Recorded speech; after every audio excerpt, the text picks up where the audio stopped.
The video started as soon as Arda stepped into the room behind Blake. It was a multi-level basement, a facility of the government. Or, to be more precise, it was the facility of an international government-funded organization that worked on everything involved with biotechnology, biology convergence, genetic engineering, and modification. Everything in the field of living organisms. Arda knew all this from his natural knowledge. And yet he was also... I'm sure everything is coming back to you now, Arda Zefni. It was Cleona. Her face was projected in the air on a hologram, which came from a device in the ceiling. She was the same as the other video, with her blonde hair and gray eyes, and a face that resembled Blake's too much to be a mere coincidence. Except this time, her hair was down, falling over her shoulders. They were on the first floor, which focused on testing the genetically engineered creatures. There were tubes, tanks, reports, notebooks, and papers everywhere. Testing areas had toys, cleverly designed mechanical contraptions, and objects found in a human's day-to-day life. There used to be living subjects inside all of them, but they had long died and decomposed. He knew all of this, yet this was not from his natural knowledge. This was... Cleona looked down, running both her hands through her hair. I'm so sorry, Arda. She sucked in a breath and looked up again. I'm sure if you found this, you would have already started to remember. To feel, even. Blake glanced at Arda worriedly. He pulled down his scarf and goggles, so his facial expressions were in the open and crystal clear. Arda saw it only from the corner of his eye. He was too fixed on the video. The woman in the picture pushed against the desk and rolled her chair back, turning away slightly, one hand over her mouth. An excruciating expression appeared on her face. There was a brief pause where it was completely silent. Even in the room behind the screen, it was empty. It was barren and abandoned, and Arda recognized it as the room they were in now. She removed her hand. I think I'll just start from the top. I suggest you sit down, Arda Zefni. Arda was behaving too concerningly like a stone statue for him to move, but Blake did it for him.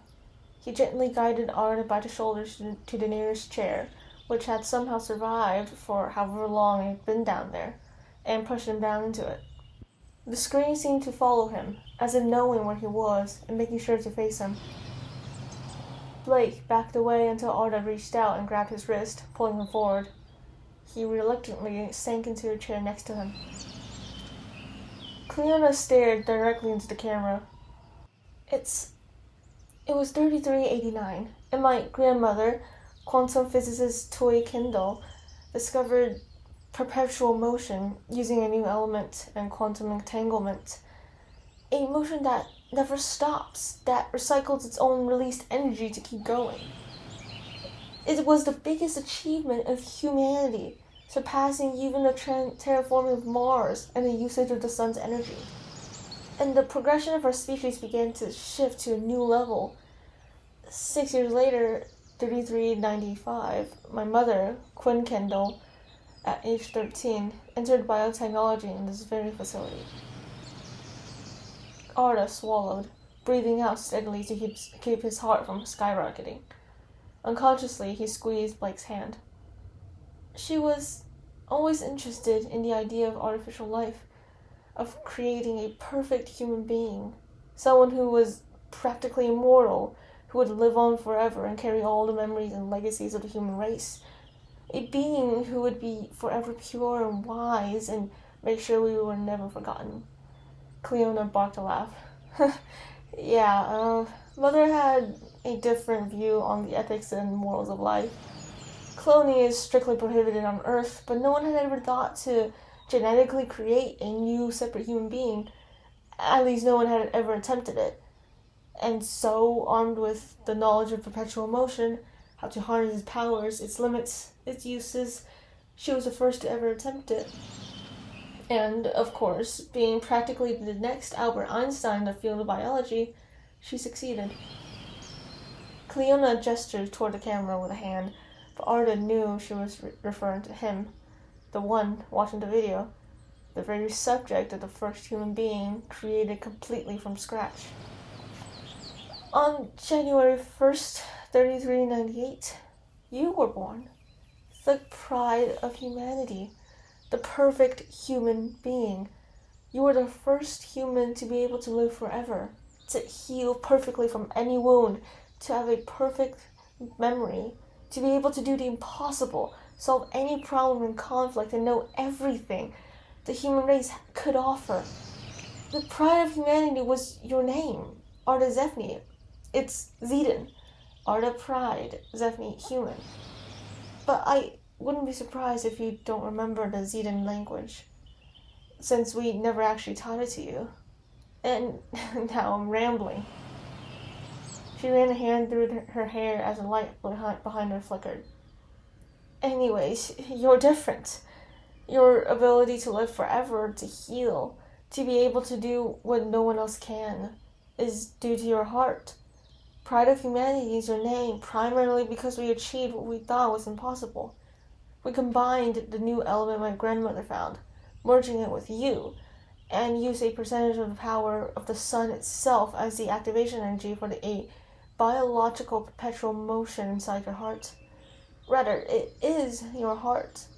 You are a living, breathing, perpetual human.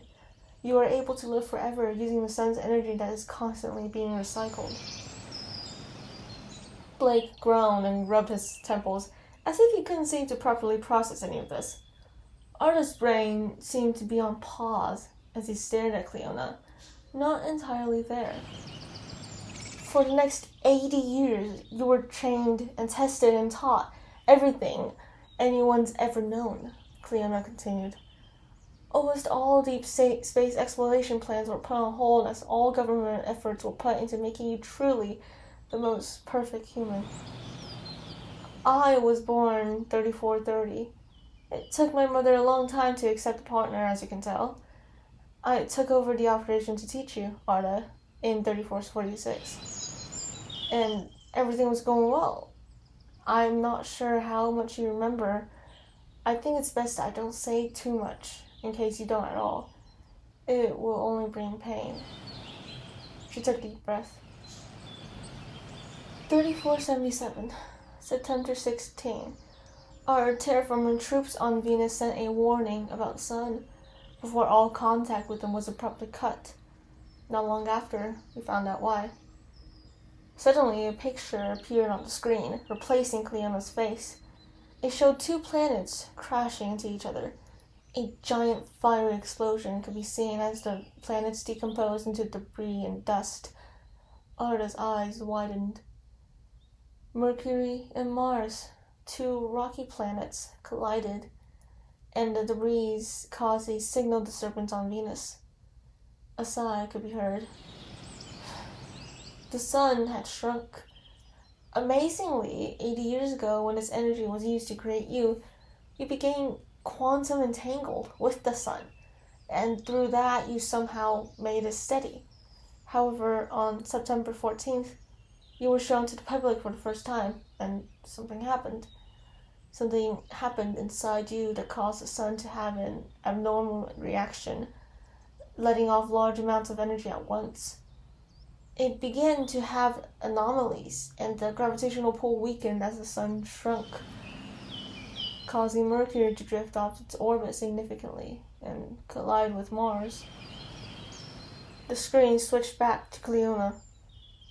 November 11th, you were put in stasis as irregular solar flares threatened Earth, and earthquakes and volcanic activities ravaged our planet.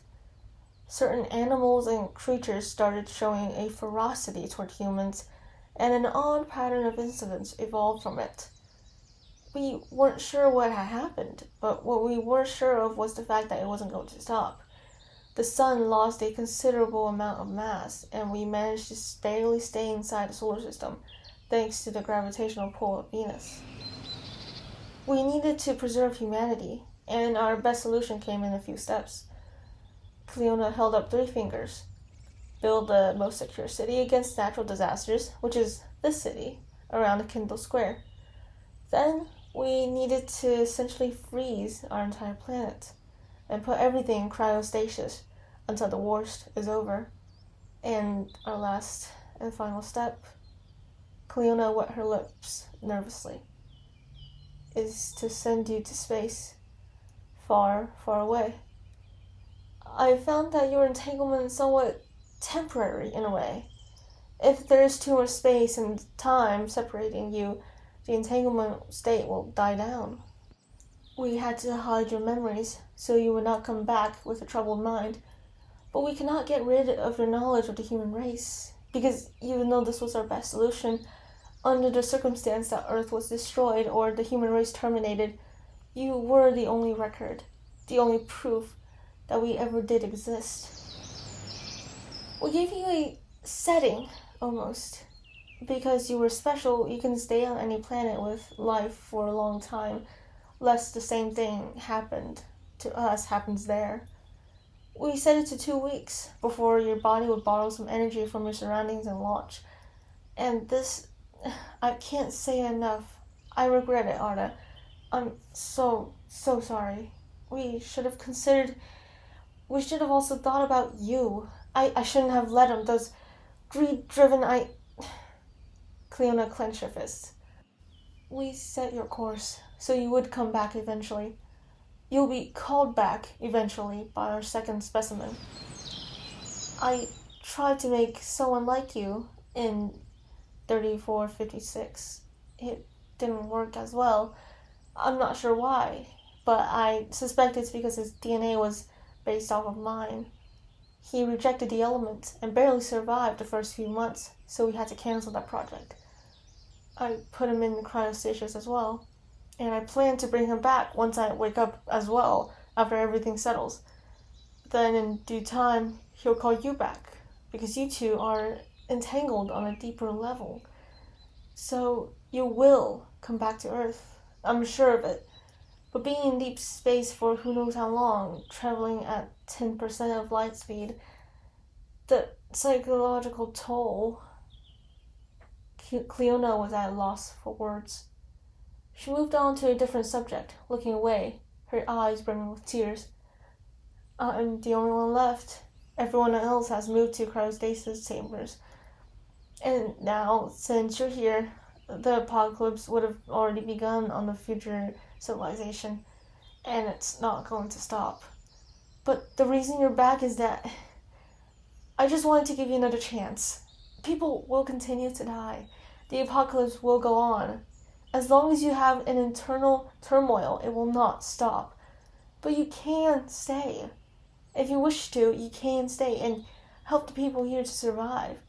If you know what's to come, you can save people from dying by natural disasters, or at least minimize the damage. She sighed. But there's another option too, if you want. To leave permanently. As soon as you're more than 4 light years away, the constant irregularities will stop, and there's a way to travel at nearly the speed of light. It's only achievable by you, and it just naturally happens if you want it to. It's your choice. But just so you remember, Arda, because you were created to be curious and ask questions, you are human. Never doubt that. And if I don't see you, then this is a goodbye. With a small, bitter smile, she reached forward, and the hologram disappeared. Lights turned on and illuminated the room, but Arda felt like he was in another dimension entirely. One where it was dark, and existence was pointless. Maybe Arda shouldn't have been so surprised by this revelation. Memories were coming back to him, bit by bit. At the same time, his usual composure was also crumbling. Voices whispered in his mind, distant, unpolished, grainy pictures appeared behind his eyes. The clear feelings stirring inside his heart, good and bad, kicking up a storm. His heart pounded in his ears. He saw labs, testing equipment, an ocean of words in front of him, questions upon questions, documentaries taking in the most fundamental aspect of languages. He remembered being shown the practical demonstrations of everything taught in the military. He sat with a tutor teaching the histories of the universe. Earth, humans, the eras and ages, the controversies, the mysteries, the time periods. The memory that stuck out to Arda the most, however, was the debut. Millions of people had shown up. Arda was already just shy of 80 years of age, and yet he looked and felt like a teen. Everything in his mind was jumbled. Everything he'd learned from trying to fight with each other as he was put in front of millions, answering questions, beating down the panic rising in his gut. He heard whispers. So, is he like a robot? No, probably AI, but in a human. He's not even human, is he? He can't die. He heals from everything. Yeah, I've seen the news even before his debut. They tried to shoot him in the head. And all that happened was he fell unconscious for a day as he healed himself. Whoa, isn't that just cruel? He's not real, though, or alive. He was created. AH, artificial human, he should be called. Arda remembered locking himself in the bathroom, not that he needed to use it, and struggling to breathe. Air was pointless to him, but in moments like that he felt like he needed it, like he would die without it. He could still see the eyes, filled with disdain, distrust, and suspicion. He was brought back to reality when someone suddenly shook him by his shoulders, and his eyes snapped to focus. He had been so immersed that, for a second, he thought he was back, on the earth before the catastrophe that he caused, the apocalypse that he caused. He thought Cleona was standing in front of him, looking at him worriedly. He thought the ground shaking beneath them was caused by him, until he realized that it was caused by him, and they were in the apocalypse, but not on Earth. On Zeta, on the Earth after everything froze and was preserved for who knew how many years. And the ground was shaking non-stop, but it was dying down and his heart rate slowed.